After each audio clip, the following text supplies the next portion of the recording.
Light दोनों ही जलाई है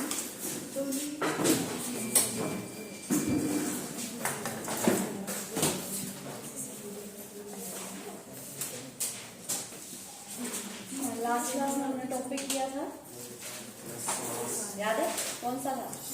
समास टॉपिक किया था ना, और टेस्ट भी हुआ था उसके ऊपर, जो कि आपकी परफॉर्मेंस अच्छी भी नहीं थी, आधों की थी आधों की नहीं थी। पढ़ के नहीं आए थे या आधो जो क्लास अपसेंट हुई थी उसकी वजह से था? लास्ट क्लास में एक जिस दिन बारिश थी उस दिन आधे से ज्यादा बच्चे आए नहीं थे, टॉपिक खत्म हो गया था, है ना? तो ये भी उस वजह से, बट आधे से ज्यादा बच्चों की अच्छी नहीं थी। तो एक बार इसकी क्विक रिवीजन ले लेते हैं और आपने मुझे सिंपली बताते चलना है कि पर्टिकुलर जो इसके भेद है उसकी पहचान क्या है, ठीक है? क्योंकि मेन आपका पहचान के ऊपर ही है, अगर आपको पहचान पता है तो आप सोल्व कर सकते हैं, ठीक है? तो सबसे पहले मुझे बताएंगे कि जो समास है उसके भेद कितने होते हैं? छह। कितने भेद हैं समास के? छह। कौन कौन से हैं? सबसे पहले है अव्ययी भाव समास। अव्ययी भाव समास, ठीक है? सेकंड नंबर पे है हमारे पास तत्पुरुष समास।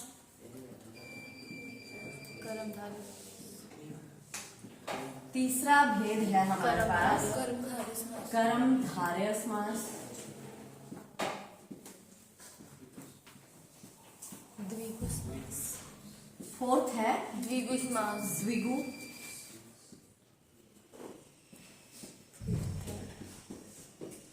फिफ्थ है द्वंद्व समास। हाँ जी। और छठे नंबर पे लास्ट है कौन सा है? बहुव्रीहि समास। राइट, बहुव्रीहि समास।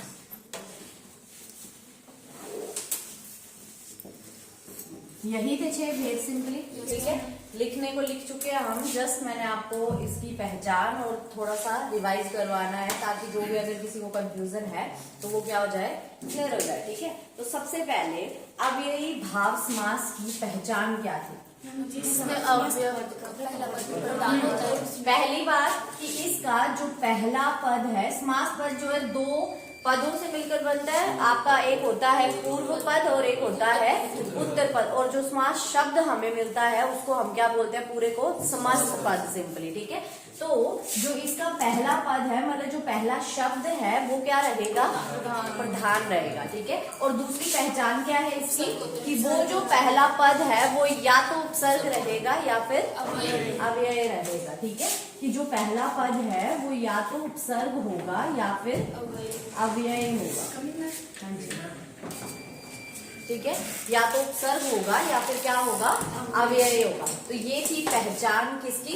अव्ययी भाव समास की। एग्जाम्पल क्या क्या थे इसके? जल्दी से कोई एग्जाम्पल बताएंगे? फॉर एग्जाम्पल यथा समय। यथा समय, ये दो शब्दों से मिलकर बना हुआ है, दिख रहा है हमें सिंपली, ठीक है? पहला है शब्द यथा और दूसरा है समय। प्रधान है यथा और ये साथ में क्या है हमारे पास? अव्यय है। क्या है ये? अव्यय शब्द है, ठीक है? तो या तो अव्यय रहेगा या तो उपसर्ग रहेगा, और इसके अकॉर्डिंग जो है दूसरा शब्द चेंज करेगा सिंपली। यथा समय मतलब समय के अनुसार, ठीक है? फॉर एग्जाम्पल एक और लेके देखते हैं, आजीवन। आजीवन, जीवन ये भी दो शब्दों से मिलकर बना है। पहला शब्द है जीवन और जीवन के साथ आ लगी है उपसर्ग। क्या लगी है? उपसर्ग। तो अगर उपसर्ग लगी हुई है तो मतलब ये भी किसके पार्ट हुआ, अव्ययी भाव समास का पार्ट हुआ, ठीक है। तो आ इसमें है उपसर्ग, तो ये भी हुआ अव्ययी भाव। एक और पहचान थी, ऐसे शब्द जो रिपीट होते हैं, रिपीटेड वर्ड्स जो होते हैं सिंपली, ठीक है। जैसे नहीं, वो तो आपका उसमें तो अव्यय लगी हुई है ना, जैसे रातों रात, फॉर एग्जाम्पल रातों रात। ये जो शब्द है, एक शब्द है हमारे पास मीनिंगफुल, दूसरा उसको लय में बोलने के लिए बोला गया, रातों रात मतलब रात ही रात में सिंपली, ठीक है। तो ये भी हमारा क्या होता है, अव्ययी भाव का एग्जाम्पल रहते हैं, ठीक है। ये जो फटाफट शब्द हो गया, अंधाधुंध शब्द हो गए, ये भी किसके एग्जाम्पल रहते हैं, अव्ययी भाव समास के एग्जाम्पल रहते हैं। ये तो हो गया अव्ययी। सीधा सीधा है पहला पद प्रधान, और वो जो प्रधान पद है वो या तो उपसर्ग रहेगा या फिर अव्यय रहेगा। क्लियर है यहाँ तक सभी को, ठीक है। अब किसी को कोई दिक्कत नहीं होनी चाहिए, अगर किसी को समझ नहीं आया तो यहीं पे पूछो प्लीज, ठीक है। दूसरा क्या है हमारे पास, तत्पुरुष समास। तत्पुरुष की पहचान क्या थी, उत्तर पद प्रधान। हाँ जी, पहली बात इसका जो उत्तर पद है मतलब वो जो दूसरा वाला पद है वो रहता है प्रधान, ठीक है। उत्तर पद प्रधान रहेगा, और इसकी पहचान क्या थी कि इनमें कारक चिन्ह छुपे हुए होते हैं। क्या होते हैं इनमें, कारक चिन्ह छुपे हुए होते हैं। कौन कौन से होते हैं कारक चिन्ह हमारे पास, पहली बात हमारे पास 8 कारक चिन्ह है ना, कि कारक के 8 भेद है, लेकिन तत्पुरुष समास में 6 यूज होते हैं। एक हमारे पास जो पहला वाला है कर्ता कारक, वो नहीं यूज होता, और जो लास्ट वाला है संबोधन कारक, वो भी नहीं यूज होता। उसके अलावा जो आपके 6 हैं वो तत्पुरुष के भेद होते हैं, जैसे कर्म तत्पुरुष समास, फिर कौन सा है आपका करण तत्पुरुष समास, आपादान तत्पुरुष समास, संप्रदान, अधिकरण, मतलब ये जो बाकी बचे ये इसके भेद है। तो सिंपली हमें से इनको बारे में पता होना चाहिए, तब हमें पता चलता है कि ये जो इसके एग्जाम्पल्स होंगे उनमें जो आपके कारक चिन्ह छुपे हुए हैं, तो विभक्तियां होती हैं ऑब्वियसली, को होगा, में होगा, पर होगा, की होगा, ये सब होते हैं। तो वो फिर ये भी तो पता होना चाहिए कि कौन से कारक चिन्ह का हिस्सा है, यही होता है ना, ये याद कर चुके हैं ऑलरेडी हम। अब इसके एग्जाम्पल लेते हैं, बताओ कोई एग्जाम्पल तत्पुरुष समास का। पद प्राप्त, पहला शब्द क्या है हमारे पास, एग्जाम्पल जैसे पद प्राप्त। अब सबसे पहले कारक चिन्ह ढूंढने के लिए अलग करना पड़ेगा इसको, तो क्या होगा, इसका विग्रह क्या है, पद को प्राप्त, और पद प्राप्ति होता फिर पद की प्राप्ति, तब की आना था, लेकिन यहाँ पे पद प्राप्त है सिंपल, तो इसका विग्रह होता है पद को प्राप्त। मतलब इस शब्द में जो कारक चिन्ह है वो क्या है, को है ना, पहली बात कारक चिन्ह क्या है, को। तो चिन्ह के बाद की बात आती है कि अब कारक कौन सा है इसमें, कर्ता ने कर्म को है ना, तो यहाँ पे कौन सा है, मतलब ये कर्म कारक का हिस्सा है, तो इसमें हो जाएगा कर्म तत्पुरुष समास, ठीक है। और एग्जाम्पल बताओ, हाँ जी, एक लेते हैं टैक्सी चालक, टैक्सी चालक, विग्रह क्या होता है इसका, अलग कैसे, टैक्सी को चलाने वाला, सिंपली विग्रह है इसका टैक्सी को चलाने वाला, को चलाने वाला।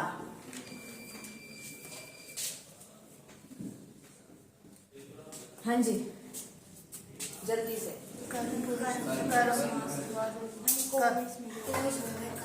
इसमें भी को आया है तो कौन सा होगा, कर्म तत्पुरुष समास सिंपली, ठीक है। ये हो गए हमारे जो आपके तत्पुरुष समास से सारे सिंपल, जितने भी इसके शब्द हैं अलग करना है, जो भी कारक चिन्ह दिया हुआ है, मतलब जो विभक्ति दी गई है वो कौन से कारक की विभक्ति है ये हमें जानना पड़ता है, और वो हो जाएगा यहाँ पे, जैसे यहाँ पे को निकला, इधर को निकला तो कौन सा था, कर्म तत्पुरुष समास, ठीक है। में या पर निकलेगा तो अधिकरण तत्पुरुष समास, से निकलेगा तो या तो आपादान होगा या फिर से, एक तो आपादान का है, एक करण का है। करण कारक में से कौन सा होता है, जो माध्यम बनता है, जुड़ा हुआ किसी चीज से, और आपका जो अपादान है उसमें जो से होता है वो अलग करना शो करता है। जैसे फॉर एग्जाम्पल ऋण मुक्त, एक शब्द है जैसे ऋण मुक्त, तो ऋण मुक्त में जब हम इसको अलग करेंगे तो क्या बनेगा, ऋण से मुक्त। तो अब ये जो से है ये जोड़ रहा है किसी चीज को या फिर अलग कर रहा है, तोड़ रहा है। ऋण से मुक्त मतलब आप जो भी कर्जा लिया था वो दे दिया और अब अलग हो गए आप उससे, ठीक है। तो ये वाला से इसमें कौन सा समास होगा, आपादान तत्पुरुष समास। क्लियर है ये, ठीक है। तो ये था हमारे पास तत्पुरुष समास, ये थोड़ा सा लेंथी है और साथ में ही इम्पोर्टेंट भी है। डस्ट का है भाई,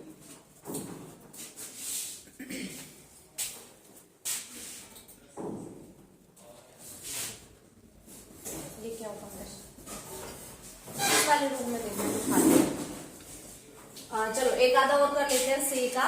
फॉर एग्जाम्पल एक और देखते हैं रोग मुक्त, रोगग्रस्त, मुक्त नहीं रोगग्रस्त। रोग से ग्रस्त विग्रह क्या होगा, रोग से ग्रस्त। मतलब अब इसमें कौन सा से है, क्यों, क्योंकि मैं माध्यम बनना, रोग से ग्रस्त की मतलब रोग से ग्रसित है, अभी लगा हुआ है उसको रोग, ठीक नहीं हुआ, मुक्त नहीं हुआ। यहाँ पे क्या था, मुक्त होना, तो मुक्त होना था मतलब वो अलग होना शो कर रहा है, और यहाँ पे जोड़ना शो कर रहा है कि अभी तक रोग है उसको, वो ग्रसित है उस रोग से, ठीक है। तो ये वाला से कौन सा है, करण वाला से है। कर पाओगे ना अब अलग सिंपली, कि जहाँ पे अलग होना शो हो वहां अपादान वाला से है, और जहाँ पे माध्यम या जुड़ा हुआ दिखाई दे वहां पे करण वाला से है, ठीक है। बस यहाँ कंफ्यूज नहीं होना है आपका। चलो नेक्स्ट पे चलते हैं।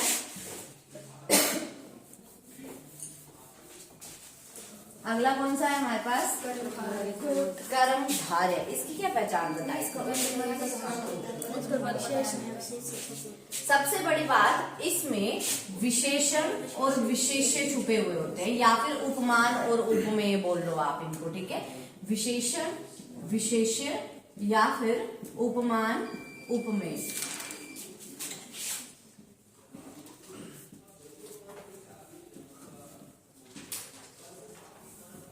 उपमान और उपमेय, ठीक है। अब विशेषण विशेष्य क्या होता है, विशेषण क्या है ये तो सभी को पता है ऑब्वियसली, कि जो किसी शब्द व्यक्ति वस्तु आदि की विशेषता बता रहा हो, और विशेष्य क्या होता है, जिसकी विशेषता बताई जा रही है, ठीक है। और उपमान और उपमेय का भी यही कॉन्सेप्ट है।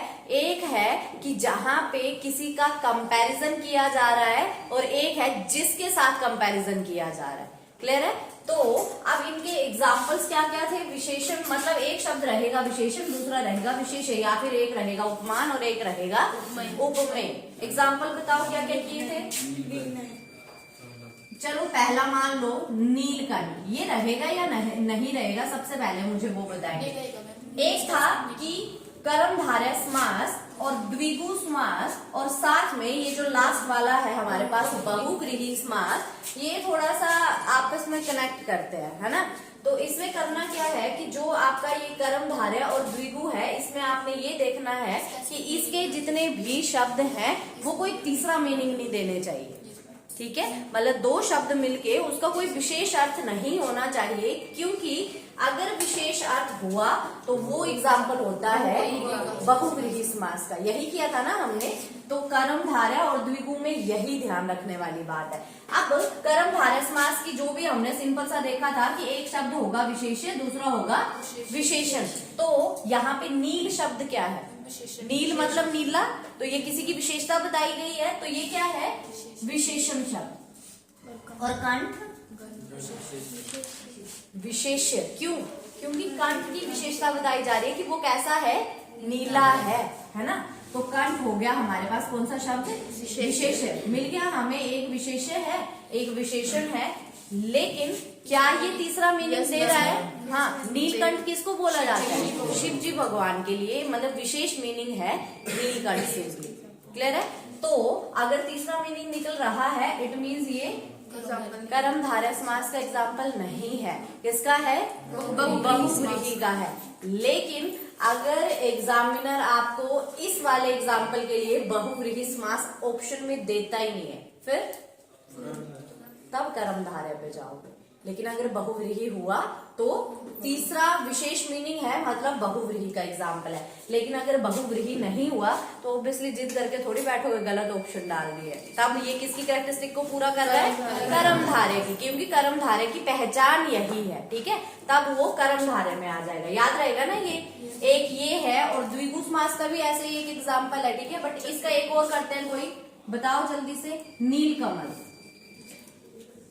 चलो मान लिया नीलकमल, ये भी दो शब्दों से बना, पहला है नील, दूसरा है कमल। नील अगेन क्या है? विशेषण शब्द है, और दूसरा कमल की विशेषता बताई गई है कि वो कैसा है? नीला है। तो कमल क्या हो जाएगा? विशेष्य। जिसकी विशेषता बताई जाती है वो होता है विशेष्य। तीसरा मीनिंग कुछ निकल रहा है? नो मैम, नहीं। तो इट मीन्स ये एग्जाम्पल है किसका? कर्मधारय समास का, ठीक है। हाँ जी, हाँ जी, बिल्कुल। एक पहचान ये भी है कि जब आप इन शब्दों को कर्मधारय समास के जो एग्जाम्पल होते हैं इनको तोड़ोगे, मतलब इनका विग्रह करोगे, तो इनमें के समान और है जो निकल के आता है। क्या निकल के आता है? मोस्ट ऑफ में के समान और है जो। जैसे कि नीलकंठ था, नीला है जो कंठ, नीलकमल है, नीला है जो कमल। जैसे एक और एग्जाम्पल लें, चंद्रमुख।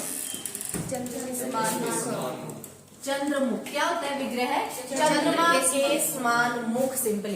तो एक है आपका मुख, क्या रहेगा इसमें? विशेष, और चंद्र मतलब कंपैरिजन किया गया है चंद्रमा के साथ, यहाँ पे उपमान बन रहा है, उपमेय का कॉम्बिनेशन बन रहा है, ठीक है। तो चंद्र क्या हो जाएगा?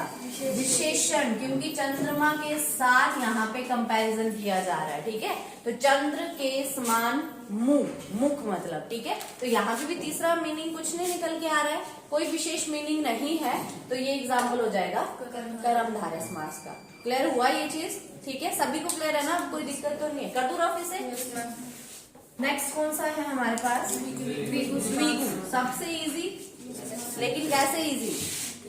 सिर्फ एक चीज ध्यान रखनी है इसमें भी, जैसे कर्मधारय में रखी कि तीसरा मीनिंग नहीं निकल के आना चाहिए। मैंने अभी आपको बताया कि जो कर्मधारय है और जो द्विगु है, ये दोनों बहुव्रीहि के साथ लड़ते झगड़ते रहते हैं, तो इसका ध्यान रखना है, ठीक है, कि ये लड़े ना। सिंपली कहीं भी इनकी जो कैरेक्टरिस्टिक्स है वो सेम रहेंगी, बस तीसरा मीनिंग नहीं निकलना चाहिए। तीसरा मीनिंग निकला तो वो सीधा सीधा बहुव्रीहि का एग्जाम्पल चला जाएगा। द्विगु समास की क्या पहचान? हाँ जी, कि इसका जो पहला पद है वो क्या रहता है? संख्यावाचक रहता है।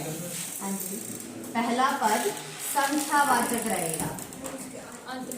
हाँ जी, और अंत में किसी समूह का जो भी बोध होता है, ठीक है।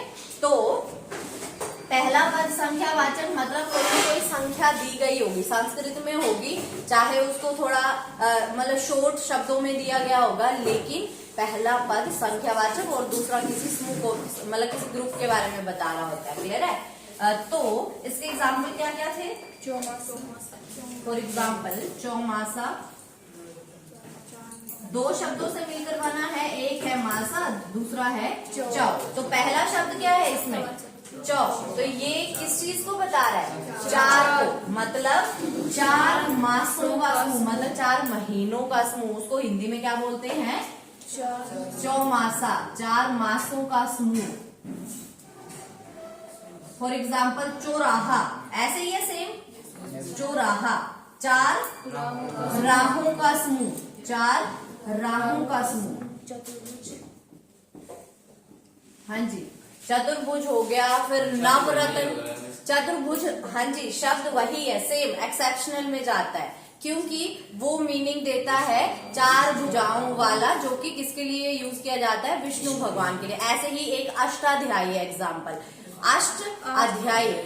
अष्टाध्यायी मतलब एक वो पाणिनि की बुक है या ग्रंथ है, उसको बोला जाता है। तो ये भी विशेष में चला गया सिंपली, ठीक है। तो कुछ बस ये ध्यान रखना है, विशेष मीनिंग है तो बहुव्रीहि, नहीं है तो या तो कर्मधारय रहेगा या फिर द्विगु रहेगा। ठीक है, इसका एक एग्जाम्पल सेम ऐसे में ही लिया जाता है। फॉर एग्जाम्पल दशानन है, दश आनन, दश है जिसके आनन मतलब 10 सिर हैं जिसके, तो पहला पद तो इसका भी संख्यावाचक है, लेकिन ये क्यों नहीं रहेगा द्विगु का पार्ट? क्योंकि विशेष मीनिंग दे रहा है, और वो विशेष मीनिंग क्या है?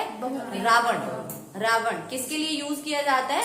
रावण के लिए, क्योंकि उनके 10 सिर थे ना। ठीक है, तो ये भी आपका द्विगु की पूरी विशेषताओं को पूरा कर रहा है, पहचान बन रही है, लेकिन तीसरा मीनिंग विशेष मीनिंग दे रहा है, इसीलिए एग्जाम्पल हो जाएगा बहुब्रीहि का। बस इसमें ये ध्यान रखना, बाकी इसमें कुछ भी टफ नहीं।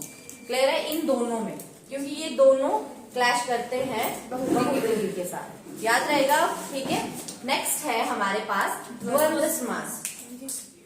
हाँ जी,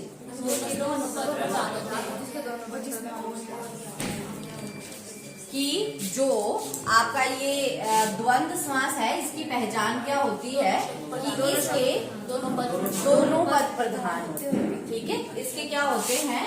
दोनों पद प्रधान होते हैं,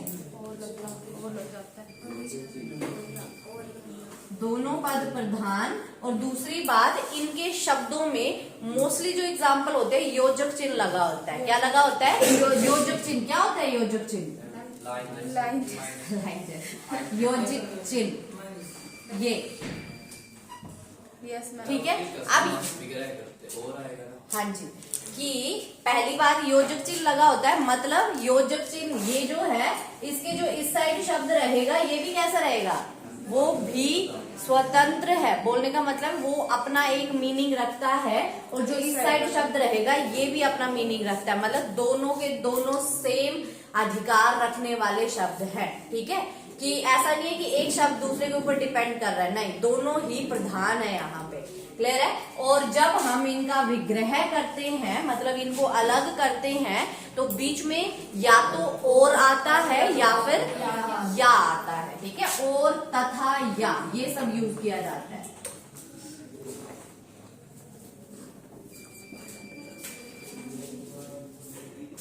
क्लियर है? एग्जाम्पल इसके, फॉर एग्जाम्पल माता पिता। कैसे? जब ये एग्जाम्पल दिए होंगे ना, इस साइड में लिखे होते हैं हाइफन बीच में आपके माता पिता, तो इसका जब विग्रह करेंगे तो माता और पिता सिंपली, कि माता की भी उतनी इंपॉर्टेंस है यहाँ पे और पिता की, मतलब दोनों शब्द प्रधान हैं। क्लियर है? तो एक जैसे, और एक पहली बात तो या तो ऐसे ही दिए होंगे, ठीक है, दाल चावल भाई बहन, फिर आपके और एग्जाम्पल क्या क्या होता है इसके? दिन रात, ठीक है, पाप पुण्य, ये सब इसके एग्जाम्पल है। लेकिन कुछ शब्द जुड़े हुए होते हैं, कुछ एग्जाम्पल्स जुड़े हुए होते हैं। फॉर एग्जाम्पल जैसे क्या क्या थे? धर्म। अब ये शब्द जब आपको जुड़ा हुआ दिया है, तो इसको आप अलग कर पा रहे हैं या नहीं? धर्म और अधर्म, क्योंकि यहाँ पे ये पहला शब्द जो है वो धर्म है और दूसरा शब्द अधर्म है। ठीक है, तो जब विग्रह करेंगे तो धर्म और अधर्म, धर्म और अधर्म। क्लियर है? ऐसे ही एक और एग्जाम्पल है गुणावगुण, गुण और अवगुण। इसको भी जब विग्रह करेंगे तो क्या निकलेगा? गुण और अवगुण और अवगुण। याद रहेगा ये? ठीक है, कि मोस्ट ऑफ द एग्जाम्पल सीधे सीधे दिए होते हैं, पहचान मिल जाती है, लेकिन कुछ शब्द आपको तोड़ के देखने पड़ते हैं, और बीच में अगर उनका विग्रह करने पे और तथा या फिर या आता है तो वो एग्जाम्पल हो जाते हैं किसके? द्वंद्व समास के। किसके हो जाते हैं? द्वंद्व समास के। याद रहेगा? लास्ट क्या बचा? बहुव्रीहि। यहीं से क्लियर हो जाता है ये कि बहुव्रीहि की समास क्या, सॉरी पहचान क्या होती है कि दो शब्द मिलके, मतलब दोनों में से कोई भी पद प्रधान नहीं है, और वो दोनों मिलके एक विशेष अर्थ को निकालते हैं, एक तीसरा मीनिंग देते हैं सिंपली। ठीक है, तो इसमें क्या होगा कि दोनों पद मिलकर विशेष अर्थ देंगे, दोनों पद मिलकर विशेष अर्थ देंगे। जैसे दो तो हमने अभी देख लिए, एक था नीलकंठ जो कि शिवजी भगवान के लिए वो शब्द यूज किया जाता है। दूसरा है दशानन, अष्टानन। रावण के लिए किया जाता है, ठीक है। और एग्जाम्पल देखते हैं। फॉर एग्जाम्पल शब्द है हमारे पास पीताम्बर। हाँ जी, पीताम्बर पीले पीताम्बर, पीले पी जमा अंबर। हालांकि ये विशेषण है और ये विशेष्य है, लेकिन किसके विशेष्य और विशेषण है मतलब कर्मधारय की कैरेक्टरिस्टिक को पूरा कर रहा है। लेकिन पीताम्बर एक तीसरा मीनिंग, विशेष मीनिंग भी दे रहा है। क्या? पीले है वस्त्र जिसके, किसके है? श्री कृष्ण भगवान जी पहनते हैं, ठीक है। तो तीसरा मीनिंग यहाँ पे क्या निकल के आ गया? श्री कृष्ण भगवान। तो ये कर्मधारय का एग्जाम्पल ना होके किसका एग्जाम्पल हो गया? बहुव्रीहि का एग्जाम्पल। समझ रहे हो इस चीज को, ठीक है। श्वेतांबर, सफेद है वस्त्र जिसके, श्वेत मतलब सफेद है वस्त्र जिसके, किसके हैं? किसके? कौन पहनते हैं सफेद कलर के वस्त्र? सरस्वती माता। ठीक है। तो ये भी तीसरा मीनिंग दे रहे हैं। मुरलीधर, मुरली को धारण करने वाला मुरलीधर श्री कृष्ण। विग्रह क्या होगा? मुरली को धारण करने वाला, ठीक है।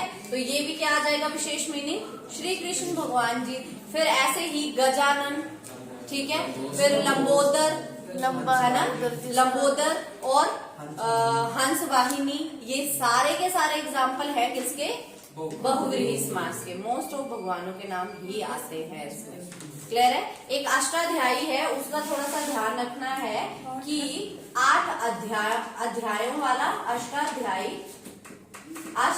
अध्याय मतलब 8 अध्याय पाणिनि का एक ग्रंथ लिखा हुआ है। तो इसमें ऑप्शन देखना है, कर्मधारय दिया हुआ है या फिर द्विगु दिया हुआ है या फिर बहुव्रीहि दिया हुआ है, ठीक है।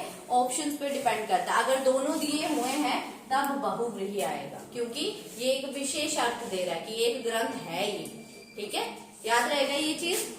अब किसी को समास में दिक्कत है, दूसरी बार किया आज इसीलिए थोड़ा फास्ट था। किसी को भी? No ma'am. सबको समझ आ गया है? अव्ययी भाव समास से पहचान, उपसर्ग या फिर अव्यय। पहला पद क्या रहेगा? या तो उपसर्ग या फिर अव्यय। तत्पुरुष समास, कारक चिन्ह छुपे हुए होते हैं, ठीक है। कर्मधारय समास, विशेषण या विशेष्य होता है शब्दों में, ठीक है। द्विगु समास, पहला पद संख्यावाचक। द्वंद्व समास, दोनों पद प्रधान रहते हैं और बीच में क्या होता है? योजक चिन्ह लगा होता है। हटाएंगे तो या तो और या फिर तथा या, ये शब्द यूज करते हैं। बहुव्रीहि समास, दोनों पद मिलकर विशेष अर्थ देते हैं। दोनों पद मिलकर एक विशेष अर्थ देते हैं, मतलब तीसरा अर्थ निकालते हैं, जो कि कहलाता है बहुव्रीहि समास। इन दोनों का कर्मधारय और द्विगु का और बहुव्रीहि, इन तीनों का थोड़ा सा ध्यान रखना है, कंफ्यूजन होती है इसमें। क्या क्या? द्विगु समास, हाँ जी, द्विगु में भी है और बहुव्रीहि में भी है, क्योंकि एक तीसरा विशेष चीज क्या है कि ये पाणिनि का एक ग्रंथ लिखा हुआ है, अष्टाध्यायी, ठीक है। तो विशेष हुआ ना, क्योंकि ग्रंथ है एक सिंपली। तो अगर मैं वही आपको अभी बताया कि अगर ऑप्शन में द्विगु समास दिया है, बहुव्रीहि नहीं दिया है, तो अंक बंद करके द्विगु। लेकिन अगर दोनों दिए हैं तो मोस्ट ऑफ टाइम बहुव्रीहि आएगा, क्योंकि इसकी पहचान ही यही है कि कोई तीसरा मीनिंग, कोई विशेष मतलब जो स्पेसिफिक है, ठीक है, किसी एक के लिए यूज होता है, वो चीज आएगी इसमें। क्लियर है? ये कर दूं रफ ये।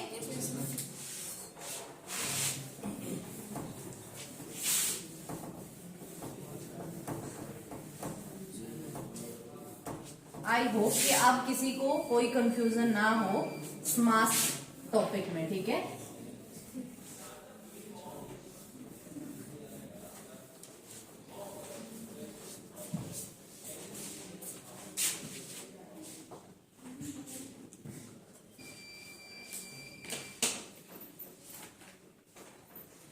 इसके शब्द दूं कुछ सोल्व करने के लिए, कर लोगे? ठीक है। मैंने आज के लिए हालांकि क्या बोला हुआ था साथ में, ये वापस से टेस्ट रहेगा आपका।